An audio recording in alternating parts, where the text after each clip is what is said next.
gorgeous. Welcome to HG Radio, everything beauty, cancer, and inspiration.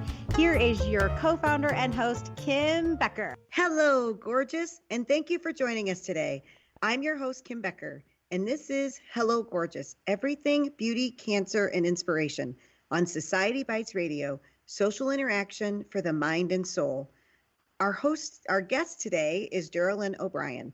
GERALYN is a licensed esthetician who specializes in oncology-focused skincare. GERALYN provides skincare consultation, facials, and spa days at Waterford Place Cancer Resource Center in Aurora, Illinois. In 2018, she helped to design and implement a pilot program called Simply Beautiful, which educates women in safe skincare and makeup while enhancing each woman's natural beauty. She is also an ambassador with Oncology Spa Solutions, where she helps bring oncology awareness to local aesthetic schools and estheticians in Illinois, and serves as a contributor to the Integrative Cancer Review online journal. GERALYN works to empower those impacted by cancer and continues to advocate on their behalf.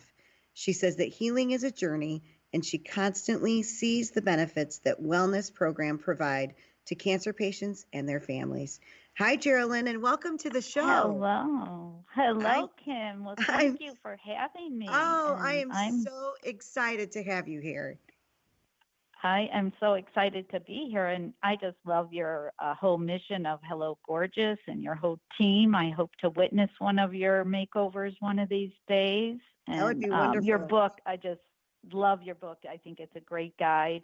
I only read I promise to put my lipstick on when I get there.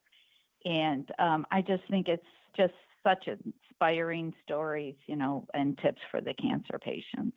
Well, so I'm glad we can connect and empower each other. Me too. And I admire your dedication for continuing on even after losing your partner. So well, thank you. Your dream continues to thrive, and I love that. Well, thank you. It was a promise that I made to him, and I knew that was the best way that I could honor him. Actually, Trisha, who you talked with on the phone, it was very cool. She said, there are so many people who say to us all the time, gosh, I wish I could have met him. I wish I could have met Michael.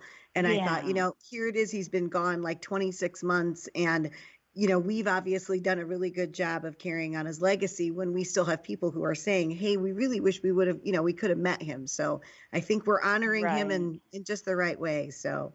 Well, what a way to keep it. Keep him alive, Well, beautiful. He loved Hello, Gorgeous. So we will continue to do this in his honor. So I want to know about you. So I understand that you have battled cancer 3 times. 3 times, yes. How did that happen? Oh, my goodness. Yeah, and you're still here to tell. So inspire me. Tell me your story. Pushing. So in December of 1997, 42 years old, I was diagnosed with my first breast cancer. So I was already receiving mammograms because 2 years before I had a benign cyst. Okay. So it was just about time for my mammogram. They were going to start doing them every 2 years. And so I felt like this lump just all of a sudden appeared one day. I mean, it was big. My skin was rippling. And I was like, oh my God, where'd this come from? I was in a lot of pain, and called the surgeon who did remove the first benign cyst. And he says, well, maybe it's another benign cyst. I'll get you in right away for a mammogram. And then he called immediately after the mammogram. He says, I want to take this out. It's large. I don't like how it looks. And so, I mean, it all went so fast, Mm-hmm. Here I am, 42. He removed it, the cyst. What I thought was a cyst. And about maybe a day or 2 later, he called me and he said, oh, I hate to do this to you over the phone. He said, but I'm leaving to go out of town. He said, and you do have cancer, So it's you hear those words at 42 and you're just like, oh my God, now what do I do? So after that initial shock, my husband happened to be home. He was working second shift. It was early afternoon. He called his friend who was an internist and whose wife had breast cancer. And he directed us to one of the universities in Chicago. And we got calls, got in there within a couple days, went down there, and I really loved the whole team. They had me meet everybody, and they wanted me to get into a clinical trial for the sentinel node biopsy. Mm-hmm. So then I had never heard of it. So you are probably familiar with that. Yes. It's now standard treatment. And so I went back then, my appointment with the doctor who had removed the cyst, and I said, I've decided to go with a clinical trial at one of the universities. And he looked at my husband and I, and he said, if you were my wife, I would do the exact same thing. Wow. And he said, that's actually where I've been. He said, I've been learning that procedure, and I think it's going to be a real changer in the breast cancer diagnosis. And we just had so many questions. He sat there and answered everything. He was just so kind. And we walked out of his office, and his whole waiting room was filled. So I always now, when I go to the doctor and it's taking so long, I always think about, gosh, even after I just told him I was leaving, his whole hospital and everything, he still took the time to answer everything. So yes, that was now always, it makes a difference, Yeah. doesn't it, when they take the time and they actually listen to what you're Yeah. saying. Now, for the people that are listening, our listeners, explain what a sentinel node biopsy is. So the sentinel node surgery is a surgical procedure where they determine if the cancer has spread beyond the primary tumor into your lymph system. Yes. So it's less invasive than they used to do. They used to, with breast cancer surgeries, remove maybe 15, 20 lymph nodes, and a lot more invasive. So you're injected with a dye, and then the dye is supposed to spread to the nodes, just kind of how our lymph system drains and how the tumor would drain. So it's like the first lymph. So they only have to remove a few lymph nodes. And then if those were all cancerous, they would go back. So it's less invasive. Yes. And now it's pretty much standard treatment. I mean, Yes, that was 'cause 1998. Well, and I know that so many times too, that a lot of times when they remove a lot of the lymph nodes, then women then struggle with their lymphedema afterwards, in their arm and underneath. And, that can be cumbersome. So you get through the cancer and then you have that. So yes, I wanted them to understand that with the it is less invasive. So that's wonderful. Yeah. So what kind and of it is like most people do that now. Right. I think that's pretty standard. So. And so then what kind of other treatment did you have with that first then round? I had chemo, radiation, and then about 4.5 years of the anti-hormone drug tamoxifen, which is given to estrogen-driven tumors. Yes. And then I started having a lot of side effects. So they took me off of that, and I did really well. I mean, 1998, and I really kind of put it aside that, everything was fine, that it was never going to come back to haunt me. And then my second breast cancer was 6 months after my mammogram in 2013. I mean, I had a mammogram. I was doing everything I was supposed to be doing. And so then when I was diagnosed with breast cancer, they said, the BRCA gene, we want you tested for the genetic mutation because, when you were diagnosed in 98, it was more in clinical trials. And they didn't offer that trial to me, because they told me, what would you do with the information if you found you carried a genetic mutation? Mm-hmm. And in 98, I was like, I don't know, you tell me, Right. Yes, exactly. I have no idea. Right. Yeah, where now they understand, more about genetic mutation. So, so I did have this. It was taking really long to get results of the BRCA gene because that's when it was really becoming in the news, around 2013. So there was, Angelina Jolie and all that. Yes. I think that's when it just brought a voice that people didn't quite understand what it was.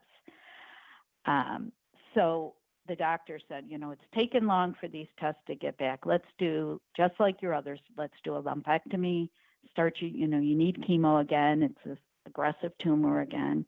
And that's what happened. They did that. And then during chemo, about a month into it, they said, yes, you do carry the BRCA gene. Wow. Now, do you have daughters? Yes, Do you have daughters? I do have a daughter, and my daughter is negative. Good. She was tested, but this is really interesting. I come from a very large family, brothers and sisters.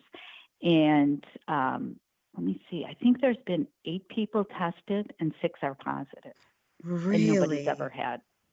So that was a really interesting, but nobody was tested for many years except my daughter. My daughter was tested actually during when I was going through chemo, she was tested. Mm-hmm. And so, yeah, she was negative. And my son has not been tested.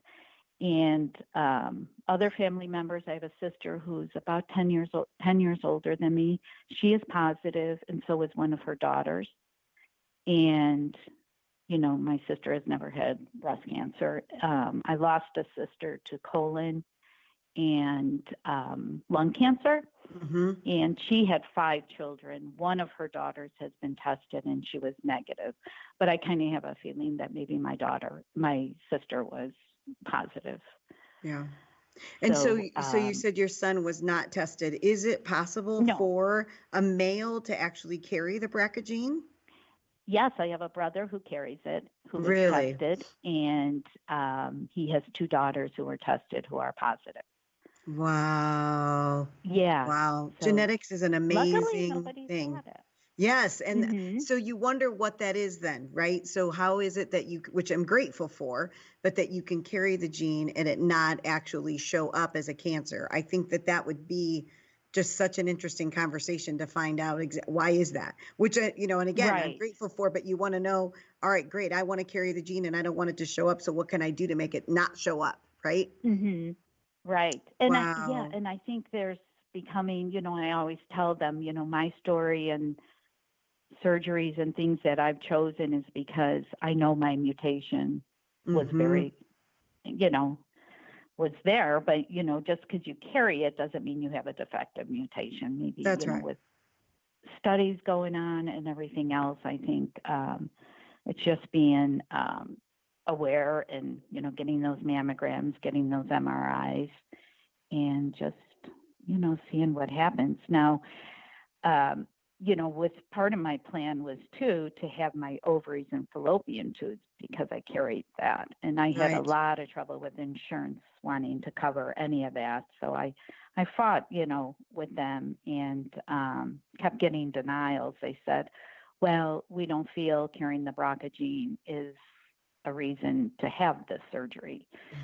So my, actually the ovarian doctor who was going to remove it, she's a gynecological oncologist, and she came forward and offered to do my surgery free of charge. Wow. Oh my And she gosh. said, yes. And she said, under one thing, you keep getting this word out. She goes, because this is ridiculous that our insurances are determining the treatment, the course of treatment that you can have. Yeah. Yes. Yeah. Yes. That's Wow. crazy, I agree. And I said, let me keep fighting. And she said, no, and I did, kind of hold off with that for a while, but then I got another denial. I got my story on chicagonow.com, who was doing a whole series on the BRCA gene. My daughter has a blog with her testing through it. And we worked with our genetic counselor. He got some word out, and got our story out.